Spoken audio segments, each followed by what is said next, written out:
Hi friends, Lata ಕಿಚನ್ಗೆ ಸ್ವಾಗತ. ಹೇಗಿದ್ದೀರಾ ಎಲ್ಲರೂ? ಚೆನ್ನಾಗಿದ್ದೀರಾ ಅಂತ ಭಾವಿಸ್ತೇನೆ. ಇವತ್ತಿನ ದಿನ ಈಸಿಯಾಗಿ ತುಂಬ ಟೇಸ್ಟಿಯಾಗಿ ಮೊಳಕೆ ಕಟ್ಟಿದ ಸಾಂಬಾರನ್ನು ಯಾವ ರೀತಿ ಮಾಡೋದು ಅಂತೇಳಿ ತೋರಿಸ್ತಾ ಇದ್ದೀನಿ. ಇದು ಮನೆಯಲ್ಲೇ ಮೊಳಕೆ ಕಟ್ಟಿರೋ ಅಂತಹ ಕಾಳನ್ನು ಬಳಸಿ ಮೊಳಕೆ ಸಾಂಬಾರು ಮಾಡ್ತಾಯಿದ್ದೀನಿ. ಬನ್ನಿ ಫ್ರೆಂಡ್ಸ್. ಇನ್ನು ಯಾರೆಲ್ಲ ಹೊಸಬ್ರಾಗಿ ಚಾನಲ್ನ ನೋಡ್ತಾ ಇದ್ದೀರಾ, ಪ್ಲೀಸ್ ನನ್ನ ಚಾನಲ್ನ ಸಬ್ಸ್ಕ್ರೈಬ್ ಮಾಡ್ಕೊಳ್ಳಿ, ಹಾಗೆ ಸಪೋರ್ಟ್ ಮಾಡಿ. ಬನ್ನಿ ಫ್ರೆಂಡ್ಸ್, ಮೊಳಕೆ ಸಾಂಬಾರಿಗೆ ಬೇಕಾಗಿರೋ ಇಂಗ್ರೀಡಿಯೆಂಟ್ಸ್ ಏನಂತ ನೋಡೋಣ. ಇಲ್ಲಿ ನಾನು 2 ಗೆಡ್ಡೆಯಷ್ಟು ಮೀಡಿಯಮ್ ಸೈಜು 2 ಗೆಡ್ಡೆ ಈರುಳ್ಳಿನ ಸಣ್ಣದಾಗಿ ಕಟ್ ಮಾಡಿ ಇಟ್ಕೊಂಡಿದ್ದೀನಿ. ಹಾಗೆ 1 ಗೆಡ್ಡೆ ಬೆಳ್ಳುಳ್ಳಿ, ಅರ್ಧ ಇಂಚಷ್ಟು ಶುಂಠಿ, ಹಾಗೆ ಚಿಕ್ಕದು ಒಂದು ಟೊಮೊಟೊ, ಸ್ವಲ್ಪ ಪುದೀನ, ಸ್ವಲ್ಪ ಕೊತ್ತಂಬರಿ, ಸ್ವಲ್ಪ ಕಾಯನ್ನು ತಗೊಂಡಿದ್ದೀನಿ. ಇವಾಗ ನಾನು ಬಾಣಲೆ ಬಿಸಿಗಿಟ್ಟಿದ್ದೀನಿ. 1 ಸ್ಪೂನಷ್ಟು ಎಣ್ಣೆ ಹಾಕಿ ಬಿಸಿ ಮಾಡೋಕ್ಕಿಟ್ಟಿದ್ದೀನಿ. ಇಲ್ಲಿ ನಾನು ಸಣ್ಣದಾಗಿ ಕಟ್ ಮಾಡಿ ಇಟ್ಕೊಂಡಿದ್ವಲ್ಲ ಆ ಈರುಳ್ಳಿನ ಸೇರಿಸ್ತಾ ಇದ್ದೀನಿ. ಸ್ವಲ್ಪ ಫ್ರೈ ಮಾಡ್ಕೋಬೇಕು.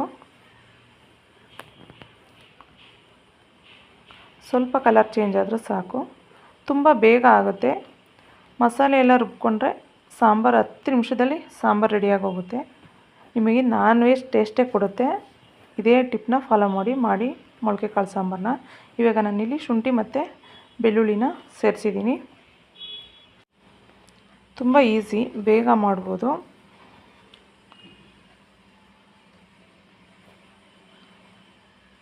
ನೀವು ಮಸಾಲೆ ರೆಡಿ ಮಾಡಿಕೊಂಡ್ರೆ ಸಾಂಬಾರು ರೆಡಿಯಾದಾಗೇ ನೋಡಿ. ಇವಾಗ ನಾನು ಟೊಮೊಟೊನ ಸೇರಿಸ್ತಾ ಇದ್ದೀನಿ, ಪುದೀನೂ ಸೇರಿಸ್ತಾ ಇದ್ದೀನಿ. ಇವಾಗೇ ಇದಿಷ್ಟನ್ನು ಸ್ವಲ್ಪ ಫ್ರೈ ಮಾಡಿಕೊಂಡ್ರೆ ಸಾಕು. ತುಂಬ ರೋಸ್ಟ್ ಮಾಡ್ಕೊಳ್ಳೋ ಅವಶ್ಯಕತೆ ಏನಿಲ್ಲ.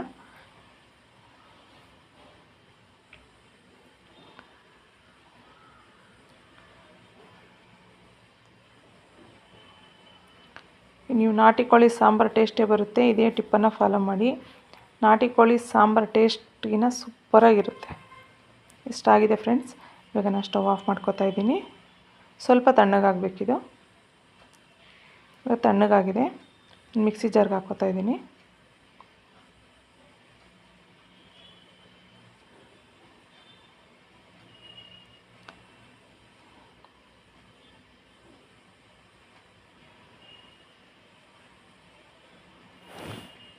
ಇದಕ್ಕೆ ನಾನು ಕಟ್ ಮಾಡಿ ಇಟ್ಕೊಂಡಿದ್ದನ್ನು ಕಾಯನ್ನು ಸೇರಿಸ್ತಾ ಇದ್ದೀನಿ. ಹಾಗೆ ಕೊತ್ತಂಬರಿ. ಇಲ್ಲಿ ನಾನು 4 ಟೇಬಲ್ ಸ್ಪೂನಷ್ಟು ಧನಿಯಾ ಪೌಡ್ರನ್ನು ಸೇರಿಸ್ತಾ ಇದ್ದೀನಿ.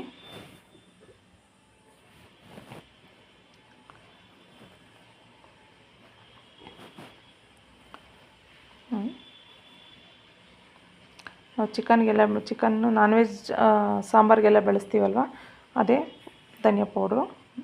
ಸಾಂಬಾರು ಪೌಡ್ರ್ ಅಲ್ಲ, ಧನಿಯಾ ಪೌಡ್ರು. ಹಾಗೆಯೇ 2 ಟೀ ಸ್ಪೂನಷ್ಟು ಅಚ್ಕಾರದ ಪುಡಿನ ಬಳಸಿದ್ದೀನಿ. ಇದಿಷ್ಟೂ ನೈಸಾಗಿ ರುಬ್ಕೋಬೇಕು. ನಾನು ನೋಡಿ ನೈಸಾಗೆ ರುಬ್ಬಿಟ್ಕೊಂಡಿದ್ದೀನಿ. ನೋಡಿ, ಇಷ್ಟು ನೈಸಾಗಿ ರುಬ್ಕೋಬೇಕು. ಇದಾಗಿದೆ. ಇವಾಗ ಕುಕ್ಕರ್ ಬಿಸಿಗಿಟ್ಟಿದ್ದೀನಿ. ನಾನು 1-2 ಟೇಬಲ್ ಸ್ಪೂನಷ್ಟು ಎಣ್ಣೆನ ಸೇರಿಸ್ತಾ ಇದ್ದೀನಿ. ಇವಾಗ ಅದಕ್ಕೆ ಎಣ್ಣೆ ಕೂಡ ಬಿಸಿಯಾಗಿದೆ. ಸಾಸಿವೆಯನ್ನು ಸೇರಿಸ್ತಾ ಇದ್ದೀನಿ. ಸಾಸಿವೆ ಕೂಡ ಸಿಡಿತಾ ಇದೆ. ಕರಿಬೇವು,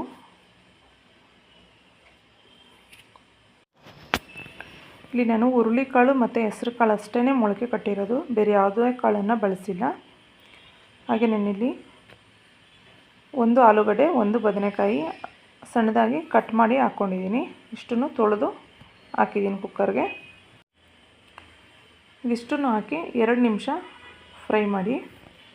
2 ನಿಮಿಷ ಫ್ರೈ ಆದಮೇಲೆ 1/4 ಟೀ ಸ್ಪೂನಷ್ಟು ಅರಿಶಿನ ಪುಡಿನ ಸೇರಿಸ್ತಾ ಇದ್ದೀನಿ. ಅರಿಶಿನ ಪುಡಿ ಹಾಕಿ 1-2 ನಿಮಿಷ ಫ್ರೈ ಮಾಡಿ. 1-2 ನಿಮಿಷ ಫ್ರೈ ಆದಮೇಲೆ ನಾವೇನು ರುಬ್ಬಿಟ್ಕೊಂಡಿರ್ತೀವಿ ಮಸಾಲೆ, ಅದನ್ನು ಸೇರಿಸ್ಬೇಕು.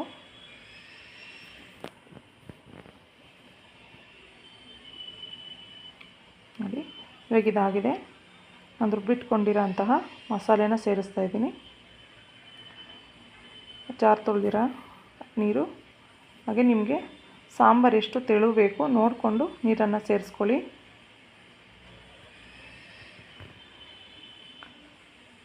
ನಿಮಗೆ ತೆಳು ಬೇಕಾ ಸಾಂಬಾರು, ಇಲ್ಲ ಗಟ್ಟಿ ಬೇಕಾ ನೋಡಿಕೊಂಡು ನೀರನ್ನು ಸೇರಿಸ್ಕೊಳ್ಳಿ.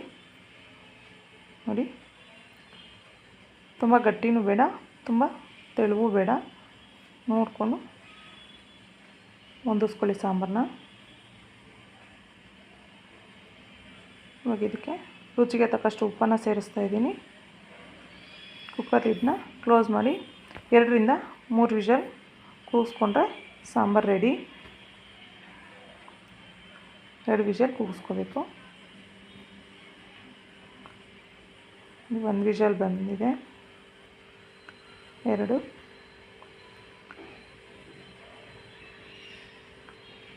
ವಿಷಲ್ ಆಗಿದೆ ಫ್ರೆಂಡ್ಸ್. ಇದು ಕೂಲ್ ಆಗಿದೆ. ಕುಕ್ಕರ್ ಲಿಡ್ನ ಓಪನ್ ಮಾಡೋಣ. ನೋಡಿ, ನಿಮಗೆ ನಾಟಿ ಕೋಳಿ ಸಾಂಬಾರು ಟೇಸ್ಟೇ ಬರುತ್ತೆ. ಎಷ್ಟು ತೆಳ್ಳಗೂ ಇಲ್ಲ, ತುಂಬ ಗಟ್ಟಿನೂ ಇಲ್ಲ, ತುಂಬ ಹದವಾಗಿದೆ ಸಾಂಬಾರು. ನೋಡಿ, ಬಿಸಿ ಬಿಸಿ ಮುದ್ದೆ, ಬಿಸಿ ಬಿಸಿ ಅನ್ನದ ಜೊತೆ ಸರ್ವ್ ಮಾಡ್ತಾಯಿದ್ದೀನಿ.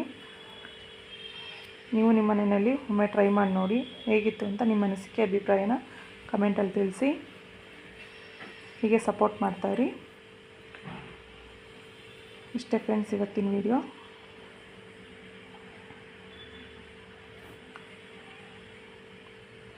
ನಿಮಗೆ ನೋಡ್ತಾ ಇರ್ಬೋದು, ನೋಡಿದ್ರೆ ನಾಟಿ ಕೋಳಿ ಸಾಂಬಾರು ಥರನೇ ಕಾಣಿಸ್ತದೆ. ಸಾಂಬಾರು ನೋಡಿದ್ರೇ ಗೊತ್ತಾಗುತ್ತೆ.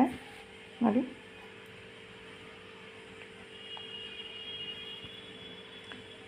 ನಾನ್ ವೆಜ್ ತಿಂದೇ ಇರೋರು ಈ ಥರ ಮಾಡಿ ನೋಡಿ, ಟೇಸ್ಟ್ ಮಾತ್ರ ಸೂಪರಾಗಿರುತ್ತೆ.